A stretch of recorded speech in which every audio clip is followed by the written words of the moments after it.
In the last video, we looked at Ephesians 2:11, the textual issues there, and we saw that the proper meaning is not that they were formerly Gentiles, but formerly there was something true about them and that they are Gentiles in the flesh. And we confirmed this in chapter 3, where the meaning can only refer to Gentiles who are not Israelites. Now we're going to go back into chapter 2, verse 11, and then onward, and we're going to see a little bit more about what's going on in this verse. The verse reads, "Therefore remember that formerly you, the Gentiles in the flesh, who are called uncircumcision by the so-called circumcision, which is performed in the flesh by human hands." The word uncircumcision in this text is translated from the Greek word akrabustia. And here, according to Thayer's lexicon, we find the definition is by metonymy of the abstract for the concrete. Having the foreskin is equivalent to a Gentile.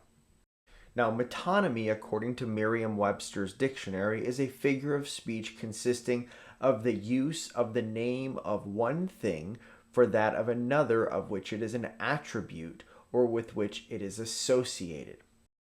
So in this case, because uncircumcision is traditionally associated with Gentiles, it has taken on a meaning that identifies those as Gentiles. Now, this does not deny the fact that there may be some Gentiles who are circumcised. Nevertheless, the meaning is an equivalent for Gentiles as metonymy. So then when we look at circumcision, here again, metonymy for Jews. Now, there may be some Jews who are not circumcised. Nevertheless, it is a term that has taken up a meaning, a connotation that denotes those who are Jews. So continuing in the text, it says, "Remember that you were at that time separate from Christ, excluded from the commonwealth of Israel, and strangers to the covenants of promise, having no hope and without God in the world." That they are separate from Christ is rather straightforward, but what does it mean that they were excluded from the commonwealth of Israel? The term translated as excluded, apolatriao, is also found, as we see here, in Ephesians 4:18. And in both cases, it means to be estranged or alienated, to be shut out from one's fellowship or intimacy. And we see this in Ephesians 4:18, being darkened in their understanding, excluded from the life of God. Well, just as they were excluded from the life of God, they were excluded or alienated from the commonwealth of Israel. In other words, they were foreigners. So given that they were not part of the commonwealth of Israel, they were also strangers of the covenants of promise. They did not know of the covenant of promise. They were unfamiliar with it. And this is pointed out by Thayer as well. Alien, without knowledge of, without a share in. These ones, as Gentiles, did not have knowledge of or a share of the covenant. And so, given their condition, they had no hope and they were without God in the world. Now, these ones in the past could have become proselytes. They could have joined with Israel. They could have converted, been circumcised, and took the covenant on, as Isaiah 56:3 and 6 discusses, and as was common in Israel's history. But they had not done this, and so they did not know God. But now in Christ Jesus, you who formerly were far off have been brought near by the blood of Christ. So Christ has paid the penalty. He has opened the door for them to come near without having to go through that conversion, without having to become proselytes. It continues in 14, "For he himself is our peace, who made both groups into one and broke down the barrier of the dividing wall." Well, what are the two groups in view? Going back to verse 11, we see the answer. The two groups are uncircumcision, which means the Gentiles, and circumcision, which means the Israelites. Now, one Westers will like to say the uncircumcision refers to Israelites who are in a Gentile state of mind or the northern kingdom or something like that. But that's not the meaning of Gentiles. That's not to say that there couldn't be Israelites who abandoned their culture, their historic identity, the law, and all of those things, and thus are mixed in with the Gentiles. But Gentiles does not have a meaning that is the northern kingdom of Israelites, or Israelites in a particular state of mind or in a particular condition. And so in no way is there a definition of the word Gentiles that in some way refers exclusively to Israelites, as they would need to show. That definition simply doesn't exist, and which is why it is not found in any lexicon or dictionary. It's simply made up and ultimately stolen from British or Anglo-Israelism. But going back to verse 14, we know it is not talking about just Israelites, because it continues, who made both groups into one and broke down the barrier of the dividing wall. This barrier of a dividing wall that Paul is talking about was a physical wall that existed in the temple.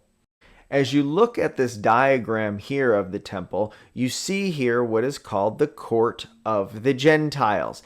Anyone was allowed to go into the temple up to a dividing wall that existed between the court of the Gentiles and the court of women. At the dividing wall, there were these giant stone blocks with an inscription on them that warned foreigners, that is using the Greek word allogenes, which is found among other places at Isaiah 61:5 in the Septuagint. It warned them not to progress forward.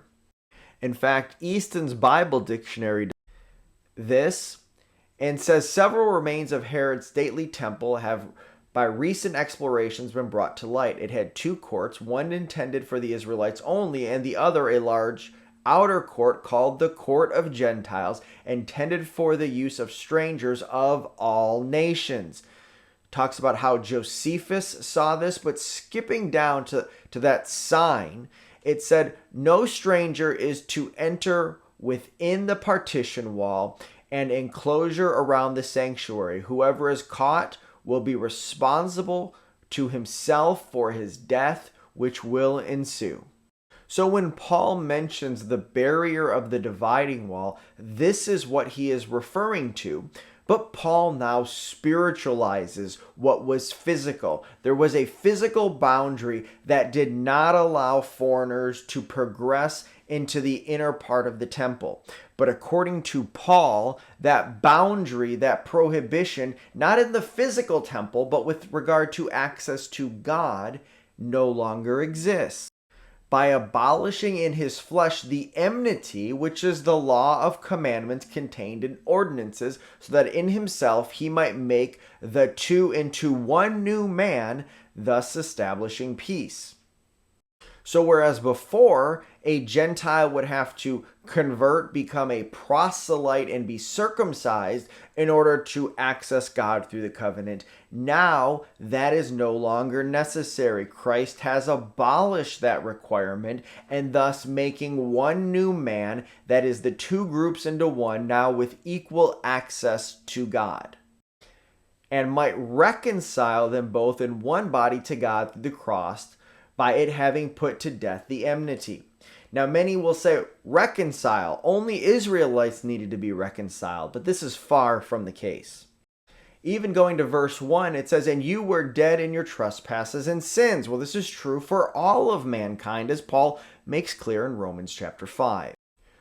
So then, as through one transgression there resulted condemnation to all men, even so through one act of righteousness there resulted justification of life to all men. For as through the one man's disobedience the many were made sinners, even so through the obedience of the one the many will be made righteous. And in verse 12, therefore, just as through one man sin entered into the world, and death through sin, and so death spread to all men because all sinned.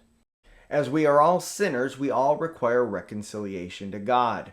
Christ, through his sacrifice, made us, with Israel, one new man, so that we all have direct access to God. We have all been reconciled to God, and now those of us in Christ are no longer excluded from the commonwealth of Israel. We are now in Christ and in the covenants.